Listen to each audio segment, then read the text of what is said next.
Um, we've muted the attendees for this webinar, so please use the chat function to ask your questions. Choose the right to everyone option so we can all see your question. We'll be monitoring the chat and asking Cindy your questions after she finishes her presentation. You're welcome to keep your video on. We really like to see your faces, but if you're going to multitask and you don't want to distract others, then please choose the stop video button located next to mute or microphone. And lastly, please send me your email addresses if you didn't officially sign up for the webinar, so I can give you B3 points for attending. B3 points translate into dollars you can use for future SIBA programming, like attending the SIBA Discovery Show in Spartanburg, South Carolina.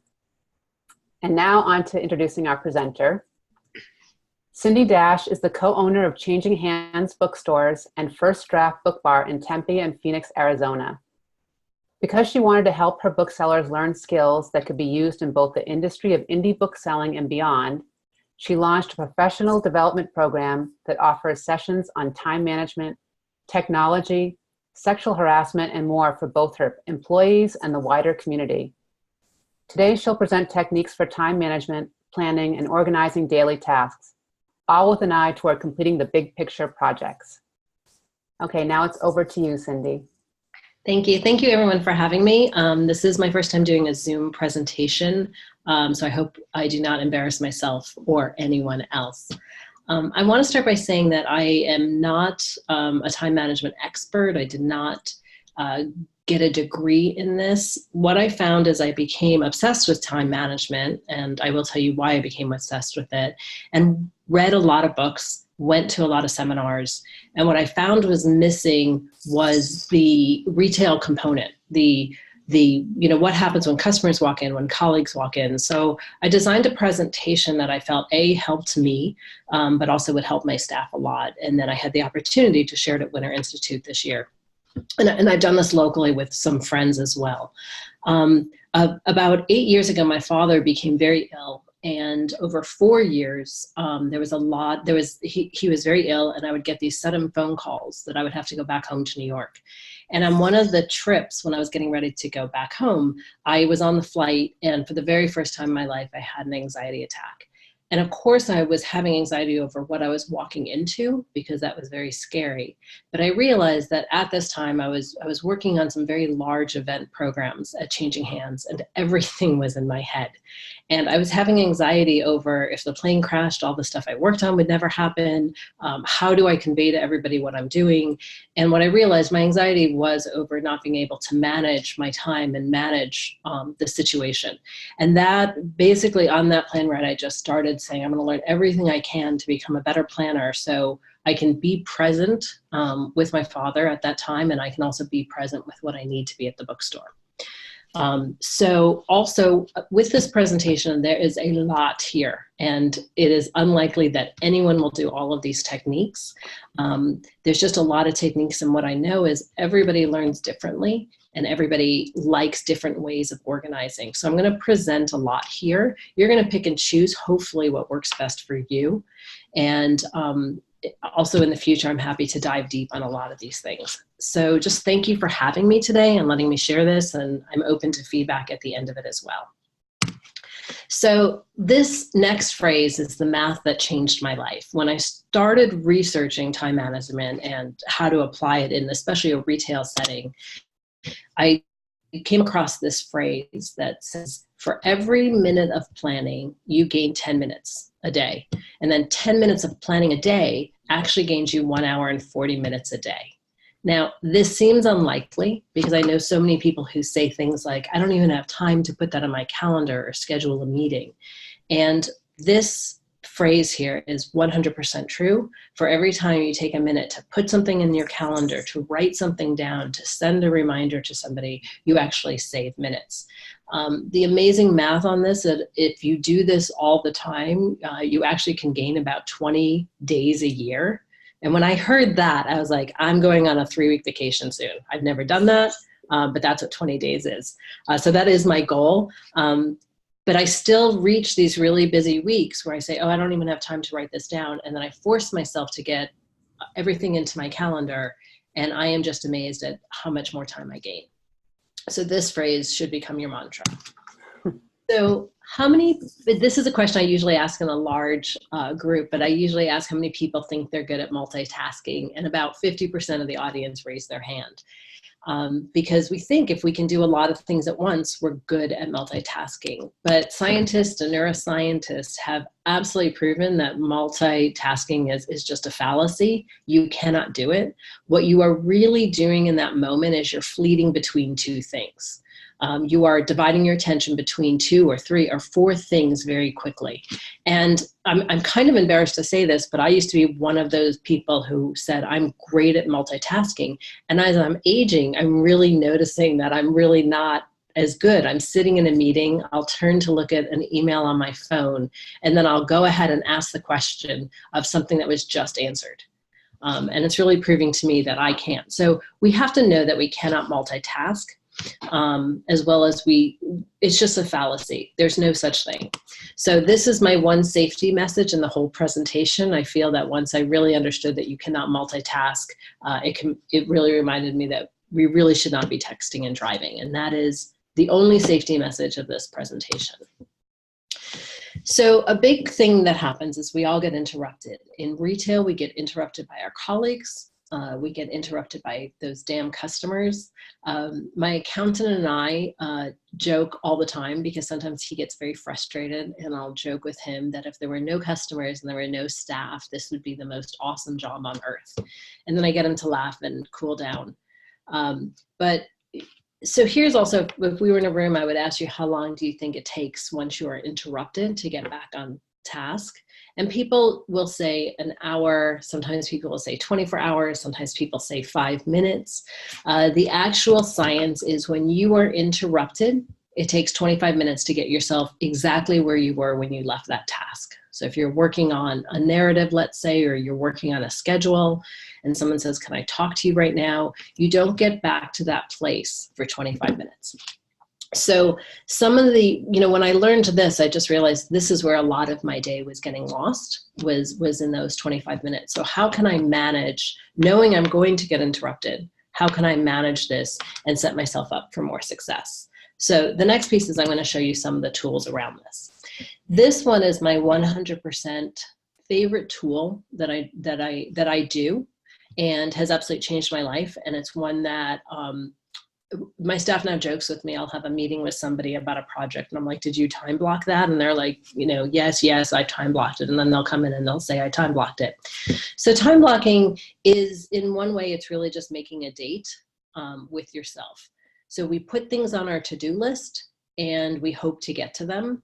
But when we don't get to them, my strategy is I actually put them into a calendar. So this is just an example of a Google Calendar. This is not mine because I wish I could drive to the beach and go on a beach vacation. But what I will do, the best way to explain this, I think, is what I will do is I have a constant running to-do list of things that I have to do. And I visit my to-do list every 24 to 48 hours where I copy it over. And if I find I'm copying something over for the second time or the third time, I then schedule that activity into my calendar. So one of my best examples that I go back to is a couple years ago, we needed to write, Changing Hands always had a training manual, but we didn't, and nobody would revisit it when they were done with training, because they were done with training. And of course we had a lot of telephone games around policies, and I was getting very frustrated. Somebody would come into my office and just say, what do we do around our reader rewards card? Do we give them out with workshops or do we not? And I said, well, what is in the training manual? And we discovered that so much of this stuff wasn't in the training manual. So we rewrote our training manual to be called an operations manual. And when I knew we had to do this, I realized right away that this was going to be a big project. So the first thing I had to do was realize that the basic outline of this manual was probably going to be a 9-month project. And as defeatist that felt at the beginning, it also gave me a lot of permission to say, how long is this going to take us? And then because I did the first draft of it, I started putting into my calendar operations manual writing. So instead of it always being on my to-do list, write the operations manual, I started putting it into my calendar. So I would schedule every Tuesday, let's say at 9 a.m. was the operations manual writing. A couple great things come, and then we got through that. It took us about a year to actually write it, because then I was able to say this section will be written by this person and this person will write this section. And the second year was honestly all about editing it and finessing it. About a year and a half after that, we knew we needed a manager's manual, because like most bookstores, when somebody is a really great bookseller and they're on time to work and they're really kind, we promote them to managers without any training or here's how to be a manager or here's how to talk to someone. So we came up with a manual. So this was the next thing I did, where I put it into my calendar, time block to work on that manual. So a couple great things happen. One, you have your time and you're protecting it, you're blocking it. And two, every time you look at your calendar, you're seeing this reminder that you're working on this project. And this is my favorite thing about time blocking, because I might be driving and I might be at a stoplight and I'll flip through my calendar and see what's on my calendar. And then I'll suddenly remember, oh, you know what I want to add to that manual? And then I'll write it down or I'll put it in the calendar. So by putting in the calendar, it also makes you more efficient because you get these little reminders all week that you're working on something.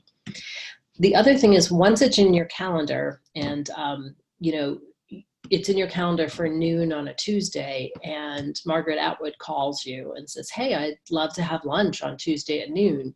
You're not going to say, no, I'm not going to have lunch with you, because it's Margaret Atwood. What you're going to do is you're going to take that time block and you're going to move it. So once it's in your calendar, you're just going to schedule again. So I'm spending more time on this one because this one is really my favorite. And I certainly fall into bad habits where I don't put it on my calendar. And within a couple days, I'll see that I didn't get it done. And I put it on my calendar and my life changes. So here are things that, especially at our store, that we've started adding to our calendar, because it's not just projects, that have made us more efficient and completely reduce stress around our store. So one funny example is we do holiday decorations in our stores. I'm sure many people do. We call it the hanging of the stars and the snowflakes. And probably for 10 years while I worked at Changing Hands, we would have discussions, telephone games. When are we hanging them? What week are we hanging them? When did we hang them last year? So now every year we know we hang them right before Veterans Day. And every year in the calendar, it says hang stars and snowflakes, and it repeats every year. And I'm just laughing at, we're already saving time because we're not having these mini meetings running around the store. And it's usually the gift department that takes that on, and they know it's got to be scheduled. And the store schedulers know this is going to happen. So again, by having stuff like that in the shared calendar, reduces stress and saves you time based on conversations. So my managers are required to do 30, 60-day, 90-day check-ins for new hires. We do annual reviews at our stores. All of this, once somebody's hired, goes into a calendar, so they don't have to have me coming up to them saying, did we do their 60-day review yet? It's in their calendar when they're hired. We put in school breaks in our calendar, so our managers know when we might need to hire up. The buyers, we have a brand new buyer. Well, she's been with us for a year, and she was the one that puts in, like, if Penguin's running a special discount or Simon & Schuster's running a special discount, all of this stuff goes into the calendar. And what's been great is, we're getting ready to buy our summer reading books. And she already said, look, if I can get these orders by these dates, here are these discounts coming up from the publishers. The owners, we put in when we're going to have recap meetings. And one things I do is if I'm meeting with a team on a new project, I might put in a deadline that I gave that team as a reminder to me to remind them if they need it. That's actually not a great example. My marketing department might put in book tie-in movie releases, funny holidays, big community events, anniversaries, things like this go in our calendars. And as I said, as you're flipping through your phone or your calendar, you see these things and they help you start thinking creatively about these projects. So taking the time to put things like this in your calendar actually helps you think and reduces stress at the same time. And there might be some questions about that, so save them and we'll definitely come to the end of it. So this is exactly time management. It's my small humor in the middle of this, but the key to time management is strict and disciplined adherence to a rigid schedule while remaining flexible enough to let anything happen at any time. We were just talking about that book, Radical Candor, and I can't exactly remember the time, but I found it really interesting that she said something like the way she thinks about her day is, 50% working on a project, 20% working on something else, and then 30% was just crisis management or being flexible enough to do anything. And this is something I had to learn. There are days where I have scheduled myself every single minute, going between two stores. I find a lot of that.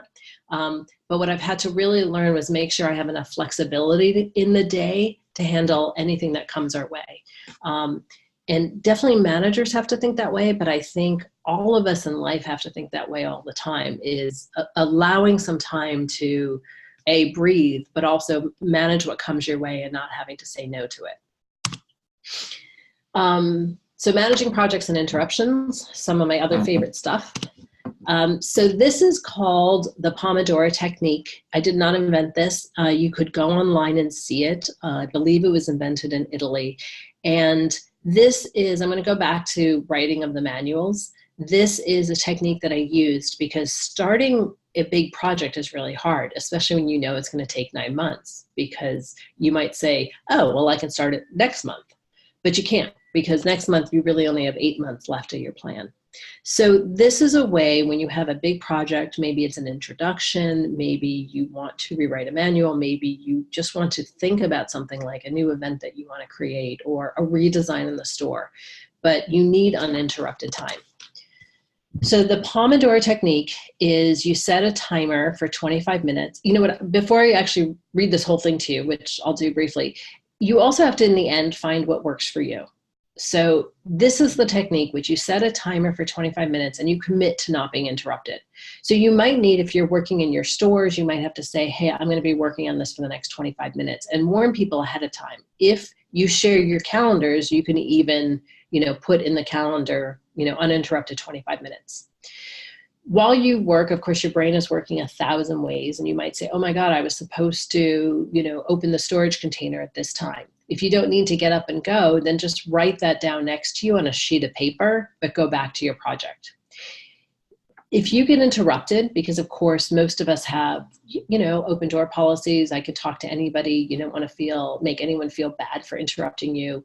I've learned to start asking the question, is there any way you can wait 25 minutes or 20 minutes to ask me this question, or is it a crisis?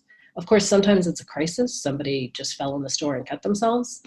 You hoped they called 911 first, but you do have to go and manage a crisis. And as soon as you get up, you might make a note to yourself where you are. But lots of times what I'm really finding is I can say to my colleagues, hey, can this wait 20 minutes? Can this wait 15 minutes? And most of the time they say, yeah, it can. And then when I do find them later, what I love is they've organized their thoughts about what to talk about. Because something came up, they run to me to tell me about it, or they run to somebody else, but they haven't even thought through what they want to talk about yet. So by asking somebody if they can wait, also in many ways, it helps them organize their thoughts. Make a note of who interrupted you, because I used to have a very bad habit of somebody, 6 hours later coming to me saying, were you going to get back to me? And that's because I didn't write down who interrupted me. At that first 25 minutes, you make a check mark and you take a 5-minute break. What's really important at this break is not to check your other emails, and we're going to talk about emails, but it's to go grab a cup of coffee or to go for a short walk or to meditate, which I do want to touch upon. But you should not be doing anything work related, because the minute you open an email, your brain is off that project and you're not giving yourself that 5 minutes to rejuvenate and be creative with the project you're working on. The Pomodoro technique, you do this until you have 4 check marks, and then you take a 20 to 30 minute break. Now, one thing I want to mention is I'm fortunate. There's days where I can work at home, and I've learned that if I really want to work on a big project, I tend to try to do that at home. I have a lot of colleagues who say they can't work at home because they start emptying the dishwasher or they start vacuuming their couch. And I work with a lot of creative writers at our store who say, working at home is the worst because that's when they do their laundry. What I have actually found is with this technique, I'm actually able to do both. So at my 5-minute mark, I might go empty a dishwasher, or at the next 5-minute mark, I might put something in the laundry. So I've learned to become very efficient by time blocking, by using this technique to time block all the things I want to do in a day.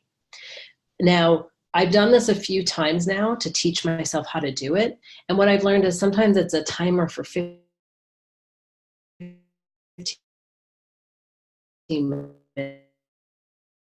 minutes, or it's a timer for 20 minutes. It works best. So I wanted to do it again and try something, and I couldn't get myself to start it. And I time blocked and I used this technique, and I was sort of blown away by how much I got done, because I think I'm a person who likes to prove theories wrong, like, oh, that doesn't work. And I couldn't prove this one wrong. By following the rules, it actually worked. And I was actually able to write a story and do something with it. So it works for creative stuff too. And in that example, I have to say that when I timed blocked a whole week of writing from 7 to 9 at night, I started thinking about the story every time I saw it in my calendar. One other thing that I'll just share with you about me is every time I go to time management seminars, they always say, wake up an hour earlier and you will become the most efficient person in the world. I have never been able to do it. I do not like to wake up early. I think it's why I ended up being in the event business before becoming a general manager. It doesn't work for me to wake up early. So, I'm envious of all those people who wake up early and add an hour to their day.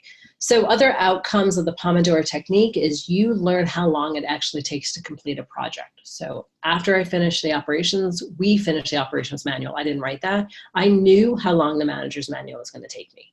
And when I start other projects, I now know this is like that, and it's going to take me about how long to do it.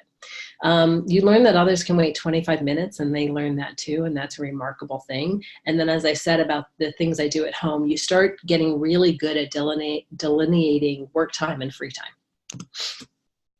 So tools for interruption, because we always get interrupted, especially in our stores. So I am addicted to sticky pads. I don't know what they did before, what I did before they were invented, but I have them all over. So if I'm interrupted, where am I in the project? What were ideas that were in my head?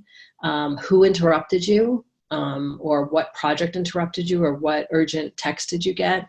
And then before you dive back in on the project, to just take a quick review of where you've been, but not start from the beginning. And that's because if you start from the beginning, you'll never get through the whole project. So I was in a seminar on, I can't remember the seminar now, but it was being more of an efficient manager. And they announced this at the beginning. That is, the mere presence of one smartphone near you reduces your cognitive capability and impairs functioning. And I hate to say it, but I'm in meetings with people, and when their phone is on the table, especially face up, they're darting over to it. And I used to be the worst at this, and I'm trying to get really good about not having my phone present, because I get a text, I get an alert, and my eyes go there. And as we just saw, multitasking doesn't work. So you just gave your attention away to something else. One of the things that made me, and then we just had a session with our marketing manager, and I'm noticing the change in him, much more efficient, is we had to start turning off all of our alerts. So news alerts, what's happening in the country. Most of us in 2016 started getting our alerts all on our phone because we had to know every minute what was happening. And again, this diverts our attention, it sucks our time. I'm a huge believer of you go to the news when you're ready and you've blocked the time to go to the news versus letting the news interrupt you. If it's a big enough thing, it's going to interrupt you and find you because enough people around you will have their alerts on. But my life changed when I took all the alerts off my phone except for text. And now, iPhones, so all these phones are so smart, you can actually block it from texting you at certain times. But our marketing director, for example, is addicted to Twitter, and he had Twitter alerts constantly. We had to have him do an experiment of turning it off.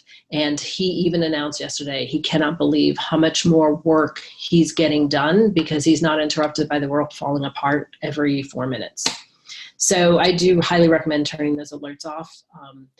It will be like cutting a drug, because I watched him just go through it last week.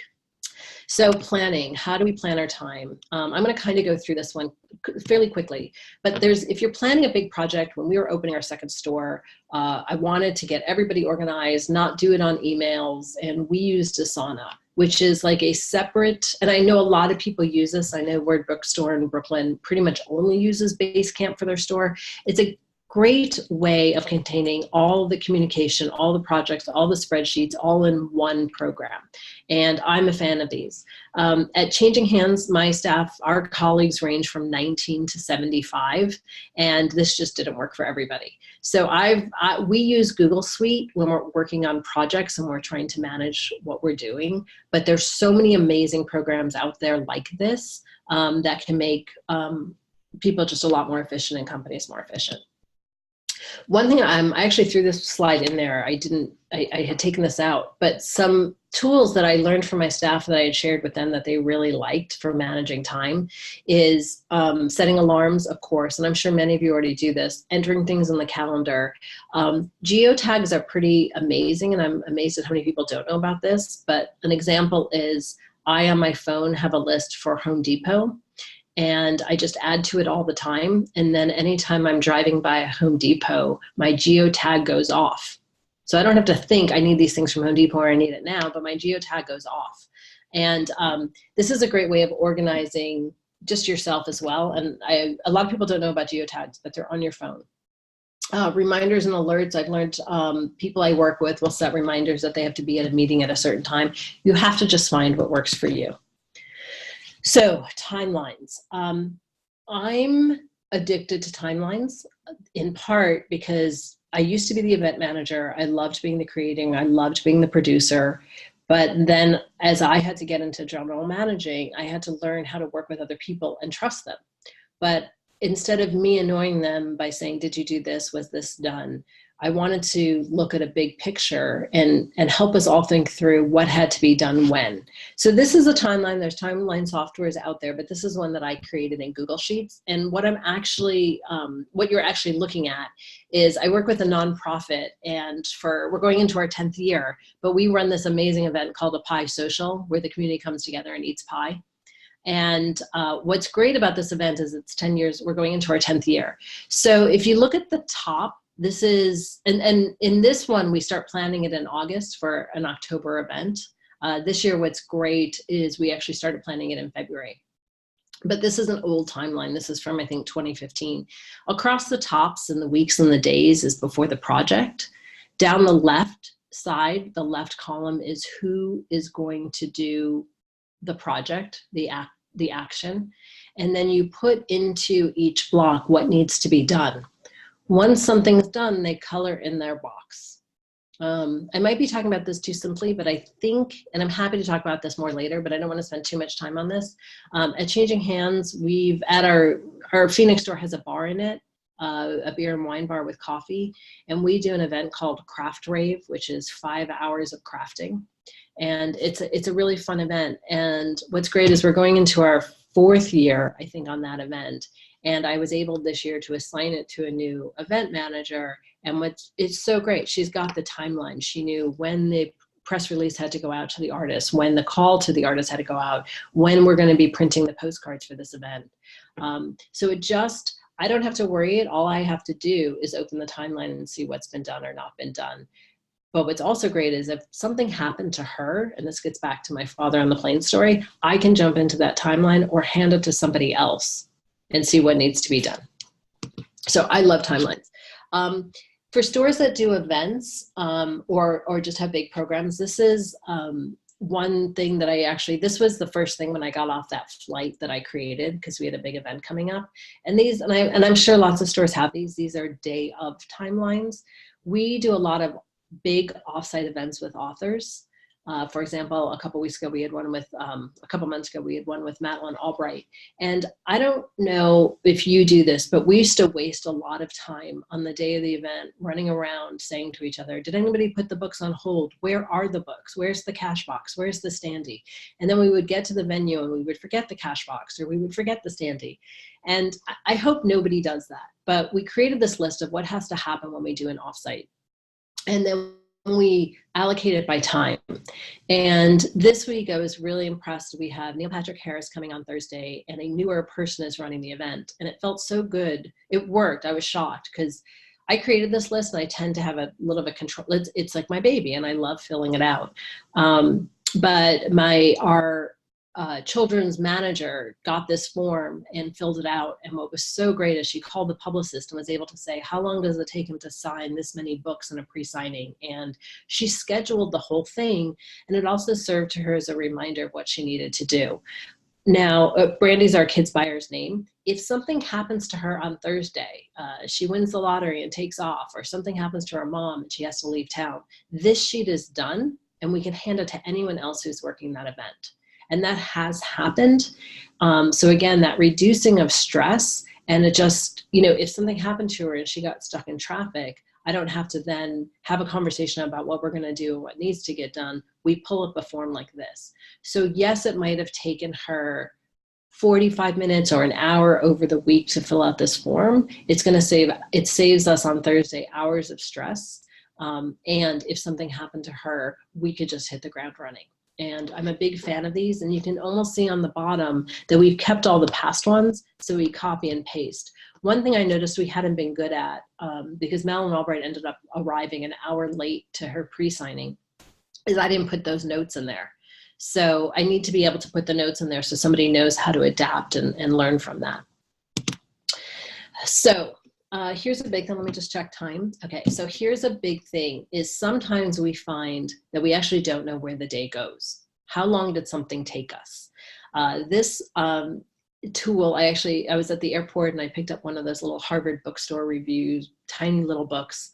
And it is how to audit your time. And when I first became the general manager at Changing Hands, I had a lot of people telling me they couldn't get to their jobs, they had too much on their plate. And stepping into that role, I just didn't know what was true. You know, is it how they worked? Was there really too much on their plate? Because again, we all work differently. So there is a lot online on this. So I'm just going to show you a couple things. And this one's an old one. But across the top are what is a person's jobs. Down the left is date and time. And you have someone track, or yourself. I had to do this myself first. You track how long you're spending on projects. Anytime you give this to someone or you do it, it is so annoying. There's no way to say it's not annoying, but you learn a lot from it. So this is really for people who don't know where the time goes in a day. Or they're working with people who say I have too much on their plate, which often is true, but often it's not true. It's just the way they're working. So this was our community events manager from a couple years ago. One of my favorite things about this is she used to spend so much time on co-op, and that's all gone away thanks to a lot of publishers. And then, you know, you get a grid out of this, so you're seeing how somebody's spending their time. One of the biggest things we noticed with her was how much time was given to interruptions. And it was sort of astounding that there was a lot of time spent on interruptions. And so we sat down, and because she was the community events manager, she gets lots of phone calls from self-published authors who want to have events, and they just call at certain times. And this was a while ago. Or she has to ask a question of the marketing director, or she has to ask a question of the buyer. So what we had, and what was of course happening, is she was interrupting everybody else. And I find that we in the world at large are all competing with our to-do lists. Everybody's trying to knock something off their own to-do list. And what usually happens is we're putting something on somebody else's to-do list or not letting them get to it. So with her, for example, she now has a piece of paper by her desk with names on it. So my name is on it, my marketing director's name is on it, our book buyer's name's on it. And when she has 3 things to talk to one of us about, that's when she can pick up the phone and call us. And it just works for her. But that again is something that's not going to work for everybody. But that worked for her because from her tool, her time management tracking, we learned how much time she was on interruptions. So again, that's just a good tool to use. And again, I want to just repeat, not everything is going to be for everybody. So the to-do list, I have a really good friend. She's a political strategist, and she hates the to-do list. She says the to-do list to her is a list of her failures. I don't feel as strongly about that as she does. I like it, but you just have to find out what works for you and what works for your team. When you're in meetings with people and you know, they say, or you even hear yourself saying, yeah, I got it, I'll do that. If we don't write it down, we're not holding ourselves accountable for it. My technique, as I said, is almost every night, at least every 48 hours, I actually physically copy over my to-do list. And where that helps me is, one, as I said earlier, I'll time block it. But the other thing it helps me is sometimes I have to look at a project that I've copied over a few times, and I've had to actually say, you know what, this is just going to have to be a 2020 project. This is going to have to be a 2021 project because I've just copied it over too much. And that's, we just can't let those to-do lists go to die. So steps to becoming really good at time management is become aware of how you spend your time. So whether that's time auditing or just paying attention to it, plan how you spend your time, the time blocking, and then create and protect your focus time. What regular tasks can be batched together. So similar in the way that we asked our community events manager to have questions for each person, I also find there's just sometimes, like when I used to do the day of logistics for an event, I would do maybe 3 events at the same time because I could batch those together. So that's an example of that. What is your best in work environment? Mine, I'm fortunate enough, sometimes my best work environment is at home, but most of us don't have that luxury.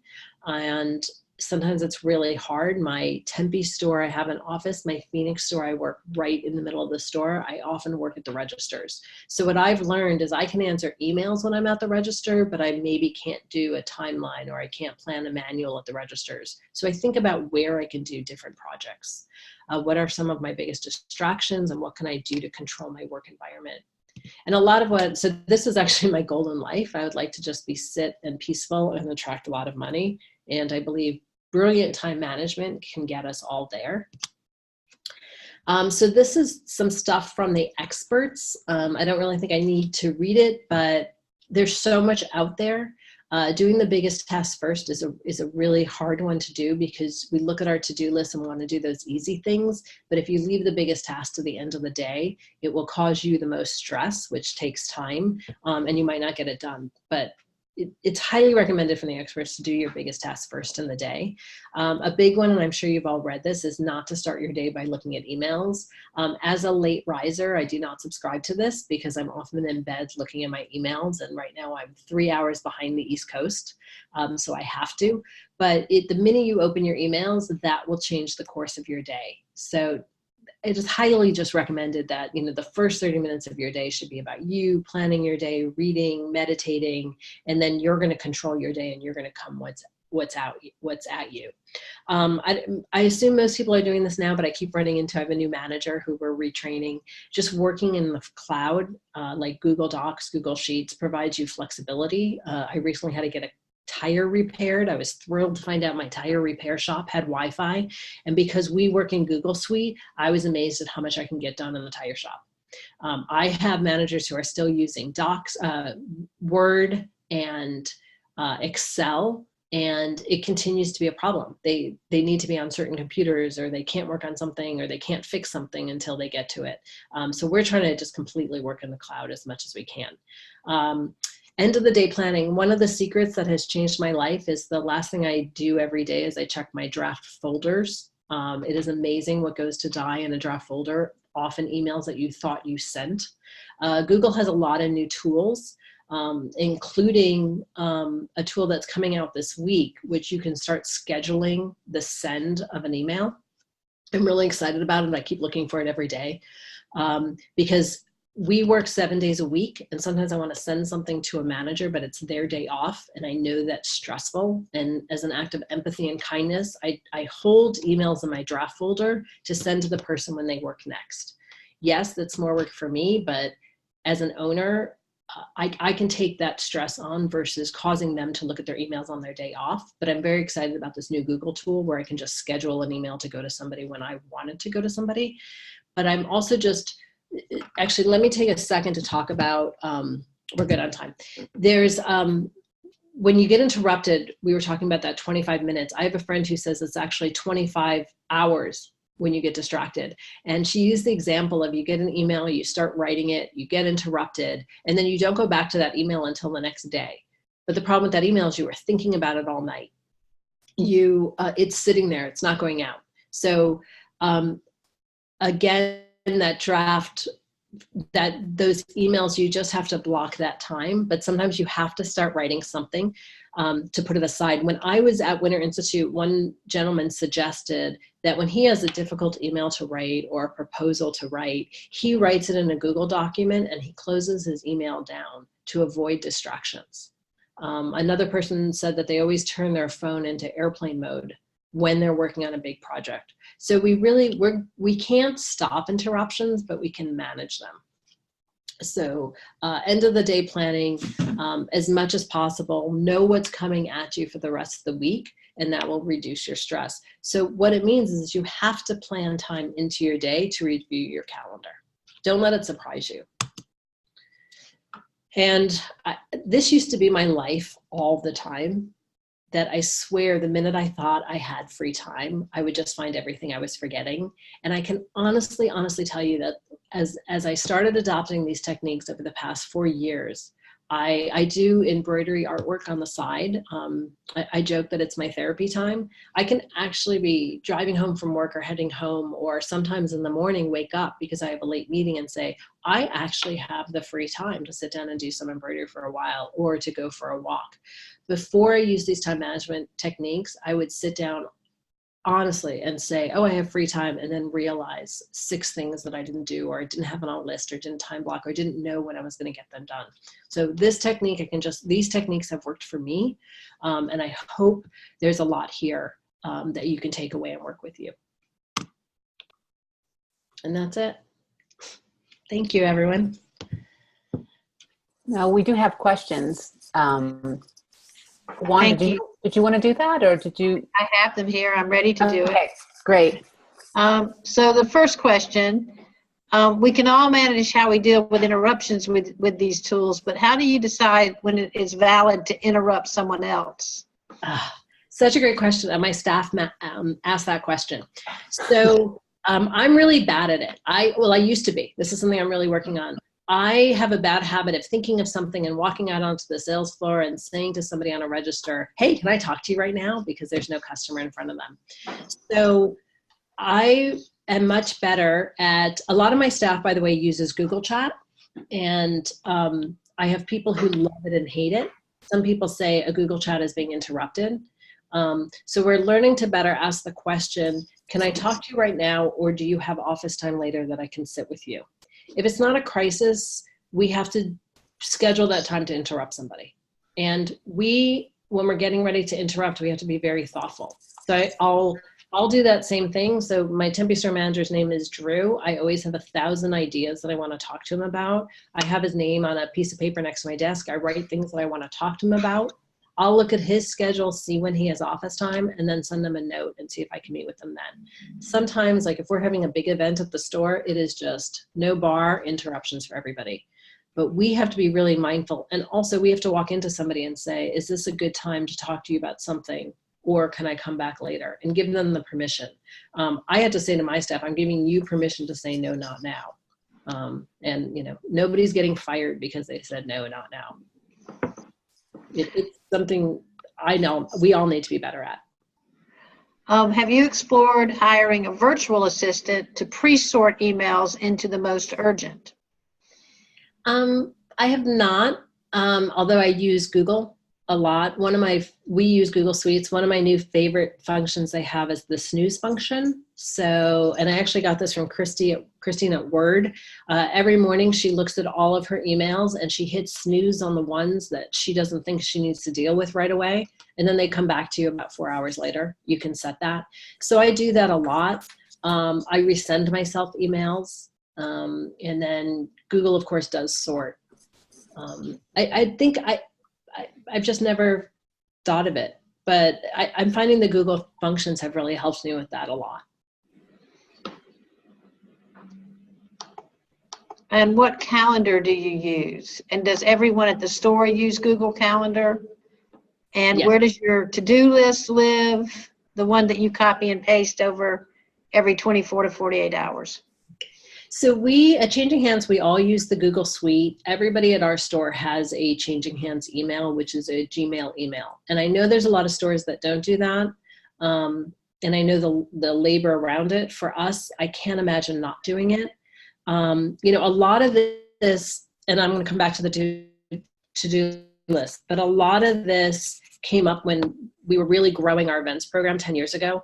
And frontline booksellers wanted all the information that the marketing director had. And the marketing director got tired of those phone calls like, oh, are they signing backlist? Are they, what time are the balloons arriving? I'm giving you all silly examples. So we created the Google Calendar that everybody can see.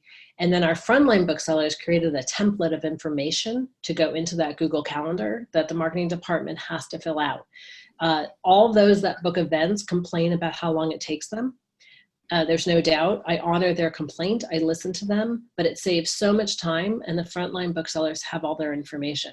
I couldn't do this if everybody wasn't on the same email. It just wouldn't work. So we use Google Calendar. We don't use Outlook. It works really well for us. We don't make it public facing, but it's a great way. And then we have post-event notes and all of that. My to-do list, I've probably gone through 1,000 variations, and everybody has to find what works for them. I really like the pad that has the adhesive at the top and you rip off sheets. And I've learned that I like lined. So I write my things on it and then I rip off that top sheet to copy it over each time. Notebooks and spiral bound, I know a lot of people that use that. And I like that for my creative projects, but for me, I really like that legal pad that I keep in a binder. Okay, if some of the staff avoid technology, or if we don't use Google as our store emails, what would you recommend for other methods? It's a great question. So we, as again, my staff ranges from 19 to 75, and everybody has a different comfort level with technology. And obviously technology is the future. So we do what we can for people who are uncomfortable with technology and help them get up to speed. I do know at Winter Institute it's frustrating if it's an owner or somebody that maybe you can't convince. But one of the reasons we started professional development series is that people would be comfortable working on these technologies. So one we get asked for all the time is Google Docs, Google Sheets, and we'll take an expert on staff and just have a session. The way we do these professional developments is it's opt-in and it's unpaid time because we can afford it, even if it helps them with their job. So it's really taking the time to teach someone. I mean, my community events manager is very technology fearful. She still has a paper calendar because she thinks for our events because technology can go down, but we've just had to help her get up to speed and find her the right buddy, right? So it can't be an impatient buddy. If you're not all on the same emails, so I hope I answered that question, but I think technology is the future and I want my store to be around for another 50 years. We just turned 45 and we just have to embrace this and do it. I was talking earlier about we do our schedules, our weekly staffing schedules on Google Sheets. It works really well, but it does not work for my staff well that is under 30. So I have to adapt because they're my future and we're looking at a new way of doing scheduling. And I have no idea how my 75 and 80-year-old, my 75 and 60-year-old staffs are going to adjust to that, but we're going to help them. We're going to find them a buddy. The great thing about bookselling is most everybody is kind and you find that right personality to pair people up with to help them through it. I do know Gmail Calendar has gotten better and you can share things with people who aren't on Gmail. When it started, Yahoo, for example, could only see that something was private. So I think you just have to play with it. Gmail has just become so universal that that's the one I would suggest, even if you have private emails. But I would look into, we don't pay for our Gmail service, and I have 60 employees. We don't pay for it, and everybody has a Gmail. And yes, the store managers have to turn it on and off when somebody is hired or let go or they leave. But our manuals are all Google Docs. I do not print out my employee manual because we update it too much. It's all a Google Doc. Our schedules are in Sheets, and it just has made us more efficient. So I would think about trying to get everybody onto a same email because it doesn't cost money. It just costs time, and that is money. I have a question, and then there's more questions here. I may have forgotten my question that fast. You didn't write it down? No. So I'm looking at these questions. I'm listening to you. I cannot multitask. It'll come back to me. Jill wants to let everybody know that you can use Google Calendar even if you're not on Google. You can share the calendar to a personal email address. There's some clarification about the professional development. Did you say it was opt-in and unpaid? Correct. So we offer sessions, like we're going to have one on Edelweiss soon, and we've done time management and we've done social media, and it's any staff can attend it, but we don't pay them to attend it. Okay, so it sounded like you said opt-in and unpaid because we can't afford it. So any staff can attend. They don't have to attend a professional development, but they are on unpaid time. Okay.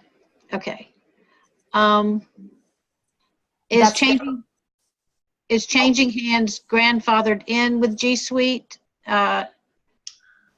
Somebody looked at it and was pretty sure it was $25 a month.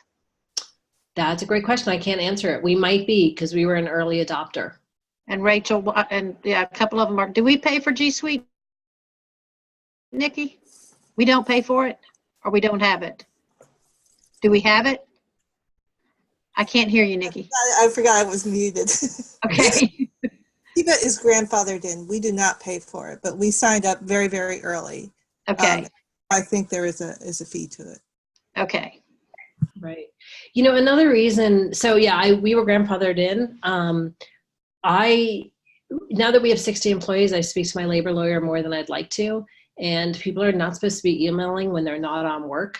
And one way of having emails for everybody helps us with this law. Gotcha. I'll just add that in. Can you distinguish, you've used the term training and professional development. Is it the same thing? No. Or do you need them? Can you explain the difference? Absolutely. For us is we hire a new bookseller and they're going to be training. They're going to learn, we use Booklog. They're going to learn our calendar program. They're going to learn our events. We're training them to be an event host, et cetera, et cetera. Professional development is about a year and a half ago, you know, not everybody can become a buyer. Not everybody can become a marketing director, but they wanted to learn the skills, even if they weren't going to stay at Changing Hands. And we have so many amazing speakers in our community, or we have people in our store who've done amazing things. Like I've got a statistician now working at my store part-time, and he knows all these cool things on Excel. So it was an opportunity to say to our staff, we can teach you these things. You may use them at Changing Hands. You may use them in your next career. So it's like a community workshop, but it's just for I tried doing it where the community and my staff could attend, and my staff didn't really attend.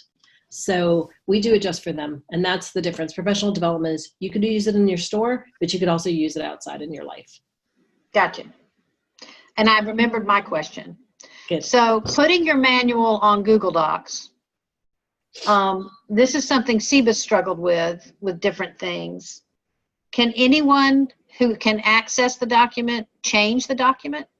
No, it's a setting. So you can give somebody editing rights, viewing only rights, or comment rights. So our operations, our employee manual, all staff has viewing rights only, and the owners have editing rights. Our training manual, the managers have commenting rights. So you just have to set it when you share it. Okay. Okay, thank you. Sure. So folks are sharing what they pay for G Suite. I'm sorry all of y'all didn't get in early. I would grandfather you in on ours if I could. I think I've asked everyone's question. Does anyone feel like I haven't?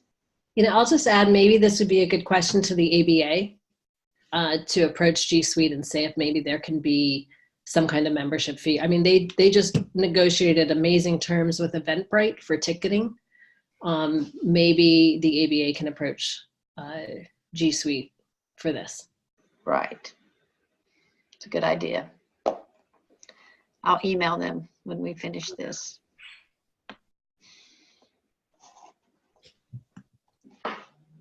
Well, I'm happy if anybody wants to grab my email. As I said, there is a lot here and not everything is for everybody, and it's not all going to work.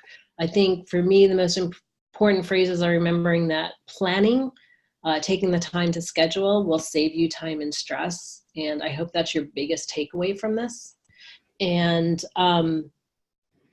yeah, that's probably my biggest takeaway. But we have, we've set up a lot of tools, and I'm happy to share lots of stuff that we've done. Someone's asking if you said email me. If you set a designated time for emails. Oh, what a great question. I didn't even get to that. I'm working very hard to do that. And I'm finding that when I do it, I'm much more successful. So I try to, a friend of mine does 1.5 hours in the morning and then 30 minutes at the end of the day. And she doesn't look at emails in between. She runs political campaigns. Her mission is to turn our state blue, and she's doing a good job. So it works for her. I'm getting much better at it. I have a bad habit of looking at them on my phone. But last week I did an experiment where I emailed, I did all my emails the same time, 5 days in a row, and I did find myself far more efficient. I also found that sometimes email threads, the situation was worked out by the time I got back to that email thread. And so it's highly recommended, and the experts recommend that too, is setting time aside to do email and not letting it interrupt you.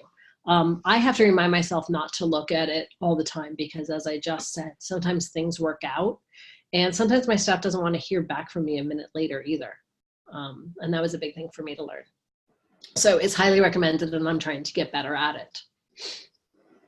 The owners at the store and the marketing and managers, if we send an email that needs to be looked at, we text each other with the word urgent, can you please look at this email?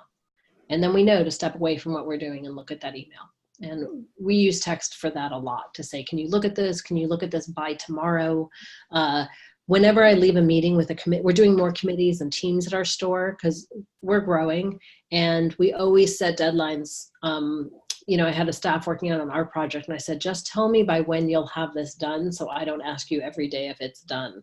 And things like that. Then I put that deadline in my calendar. Someone's asking about when will the recorded webinar be available for staff? We usually try to turn these around pretty soon after we finish them, unless there's a problem with it or we run into trouble. One of the things I would ask is if you have staff who's not receiving the weekly CEBA Land newsletter, which is where we would put links to these every week, and whenever we have them, we put the links in them. If you would email us those email addresses and we can get them into our database, they will get CEBA communication, and they will get their own copies of all of these things regularly. So it will definitely be in the newsletter when it's ready, and that comes out every Thursday at 4.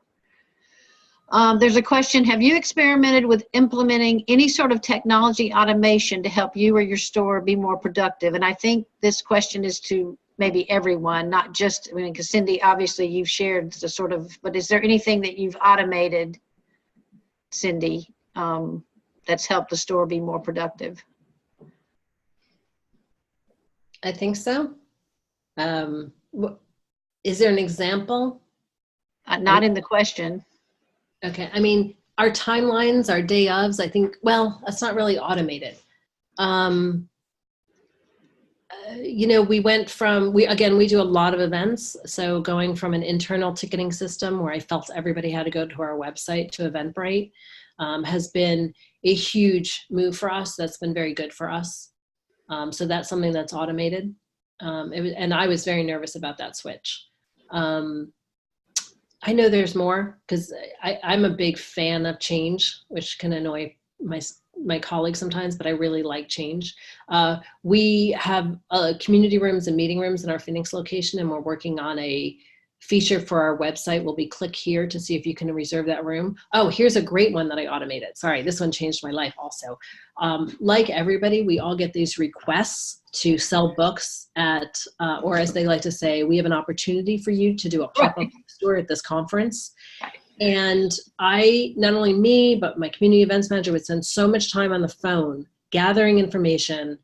Oh, and then half the time it was like 200 people are coming and we don't have a speaker, nonstop. So I created a Google form, this thing, and because out of frustration at 2 a.m. one morning, I created a Google form. And again, Google Suite. So it's a Google form. Somebody says, I want you to sell. We just had one recently. I have a bank directors conference. We think it'll be a great amenity for our community for you to do a pop-up bookstore. I send them the Google form. It asks for ISBNs. It asks them how many people are coming. It asks questions like, can somebody buy all the books? And then I get an alert when somebody has filled out the form. I look at this when I have time. It doesn't interrupt me. Will you sell books at my conference? And this whole system has saved us so much time and created efficient. And it's also given me, it's much easier to say no to the conferences that we can't do. So we are actually doing more and more Google Forms front-facing with our community when they want to do something like book a room, or our website. You self-published a book and you want to do an event with us. It's a form right on our website. And when somebody calls, our whole staff knows how to share that document. So a couple folks have shared, Base Camp is scheduled at 4:30 to ask everyone what they worked on that day. Mm-hmm. That's cool. Zapier, it autofills forms and other info out. I don't know if anyone's, someone's asked, can you explain the event ticketing switch more when you went from your website to Eventbrite? I can. The only thing I'll say is it's 12. So should I pay attention to that or keep going? I think that I'm sorry. It's 12 my time. Yeah, it's actually 3 o'clock. So Cindy's offered to give her email to anyone. We can send that along so people can follow up with questions with her. And we really appreciate the time that you gave us today to go over all this information. And we've recorded it, as Wanda said, so that it'll be available to people to share with their staff too. I'm sorry we don't have more time. But thank you so much, Cindy, and thank you everyone for attending. We have office hours now for the next 2 hours, so you're welcome to stay on, and people could chat with each other after Cindy leaves if you'd like. But we're officially ending the webinar now. So thank you.